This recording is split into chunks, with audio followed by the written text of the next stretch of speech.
بسم اللہ الرحمن الرحیم۔ السلام علیکم ناظرین، میں ہوں doctor Muhammad Salim and welcome to national narrative.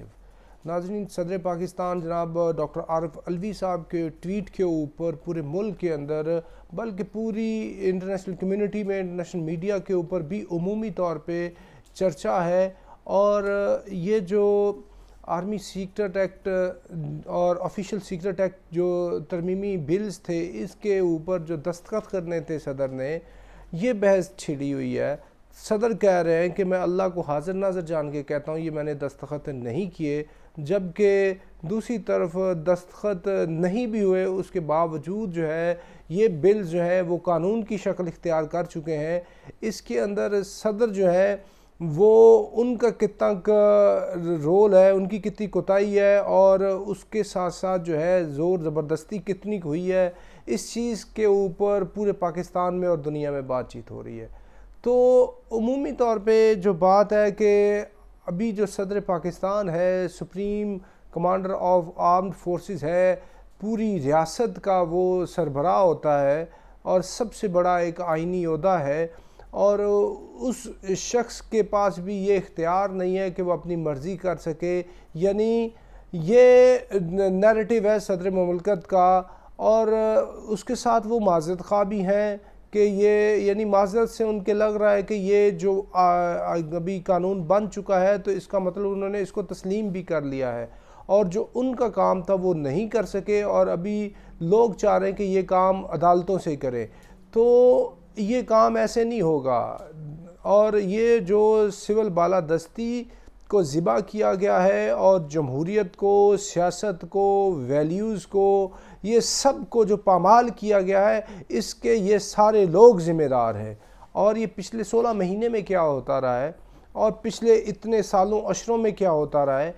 کون سا انہوں نے اقدام کیا ہے کہ ان کے ادارے مضبوط ہوں۔ صدر کا یہ جو عہدہ ہے، یہ جو پارلیمنٹ کا ادارہ ہے، یہ اس کی بے توقیری کس نے کی؟ کس نے اتنی سپیس دی کہ کوئی جو غیر جمہوری قوتیں ہیں وہ اپنا اتنا اثر و نفوذ اختیار کر جائیں کہ وہ ڈنڈے کے زور کے اوپر بھی جو چاہے کروا لیں؟ یعنی ظاہری بات ہے اس کے اندر یہ خود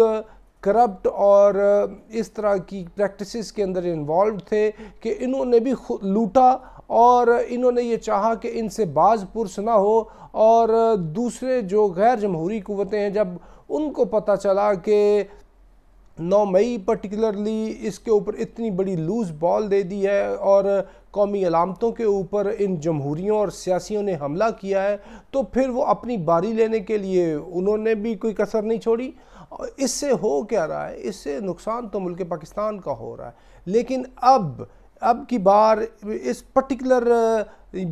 سگنیچرز کے معاملے کے اوپر سارا مورد الزام ٹھہرا دینا ان لوگوں کو کہ جو غیر جمہوری قوتیں ہیں، ان اداروں کو کہ جن کے لیے یہ جو ہے وہ بل سائن کیا گیا ہے، اور اپنا قصور ہی نہ ماننا۔ بھئی یہ کدھر تھی پی ڈی ایم؟ یہ کون سی جمہوریت کو فروغ دے رہی تھی؟ اور انہوں نے کیا کام کیا پچھلے 16 مہینے میں، اور اس سے پہلے والی حکومت نے بھی، اور یہ جو 9 مئی کر بیٹھے ہیں، یہ کسی نے آپ کے اوپر کوئی جادو ٹونا کر دیا تھا، کوئی ایسا آپ سحر کا شکار ہو گئے تھے؟ تو ان کا اپنا قصور ہے، اور جب آپ خود اپنا کام نہیں کرتے اور اس طرح کی بے احتیاطیاں، اور آپ خود جو ہے سول ڈکٹیٹر بن جاتے ہیں، تو پھر تیسری قوت کو ایسے بیچ میں جگہ ملتی ہے۔ جب ان کو جگہ ملتی ہے تو اپنا وہ اس اعتبار سے وہ انفلوئنس کرتے ہیں، اور جب وہ انفلوئنس کرتے ہیں تو اس سے وہ پھر جمہوریت اور سیاست تو صحیح طرح نشو و نما نہیں پاتی۔ اور یہ بات کرنی کہ صدر مملکت نے سائن نہیں کیے آرٹیکل 75 جو کہتا ہے آئین کا کہ جی پہلی دفعہ تو یہ لاگو نہیں ہوتا، دوسری دفعہ جائے پھر 10 دن بعد ہوتا، یہ جو بھی قانونی بات چیت ہے، کیا ساری چیزیں قانون اور آئین کے تحت چل رہی ہیں ملک پاکستان کے اندر؟ میں بات یہ کر رہا ہوں کہ بھئی لوگ قانون اور آئین کو نہ ماننے کی بات کرتے ہیں۔ قانون تو آئین تو پھر بھی لوگوں نے بنایا ہوا ہے، اس کو تو آپ چھوڑ دیں۔ لوگ تو کلام مجید کو نہیں مانتے، لوگ تو حضور علیہ السلام کی تعلیمات کو نہیں مانتے، تو پھر اس کی کیا حیثیت ہے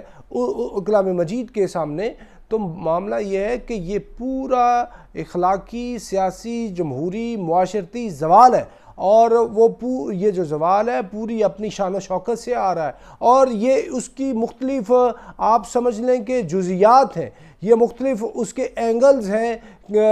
یہ جو ہے کبھی کسی کی پکڑ دکڑ ہے، کبھی کسی کے اوپر پابندی ہے، کبھی کسی کو بات نہ کرنے، جو بھی آپ یہ کہہ لیں، اور یہ جو سیکرٹ ایکٹ ہے، اس کی پیسج اور یہ سب کچھ، اس سے پہلے بھی کتنے بل جو ہے پیزنٹلی پاس ہوئے ہیں، کیا ساری چیزیں آئین اور قانون کے تحت ادھر چل رہی ہیں؟ کتنی یہ جو یونیورسٹیز جو ہے ان کو انہوں نے آپ نے چارٹر کیا ہے، ان کے بل جو ہے نا وہ ان کو پاس کیا ہے، تو آپ خود ذمہ دار ہیں۔ اگر آپ انگلی کسی دوسرے پہ اٹھا رہے ہیں، غیر جمہوری قوت پہ، تو اس سے پہلے آپ کو خود اپنے گریبان میں جھانکنا چاہیے ان سارے سیاسی اور جمہوریوں کو کہ یہ خود کیا کر رہے ہیں، اور یہ خود تو چاہتے ہی نہیں ہیں کہ کسی طرح کی ملک کے اندر جمہوریت آئے، کیونکہ اصل جمہوریت آئے گی تو پھر ان کی خاندانی جو جمہوری کمپنیاں ہیں وہ بند ہو جائیں گی، اور اس سے ان کو نقصان ہوگا۔ یہ کچھ خود ہی اس طرح کا ارینجمنٹ چاہتے ہیں، تو جو کہ ملک اور قوم کے لیے انتہائی ایک نقصان دہ بات ہے۔ تو ملک کو اگر نکالنا ہے کسی بحران سے تو پھر اس کے لیے ضروری ہے کہ ہر ایک کو اپنی رسپانسبلٹی وہ لینا ہوگی، اور دوسرے کے اوپر انگلی اٹھانے سے پہلے اپنے گریبان میں جھانکنا ہوگا۔ تو ناظرین اب تک کے لیے اتنا ہی، up till next time, thank you very much. Pakistan زندہ باد۔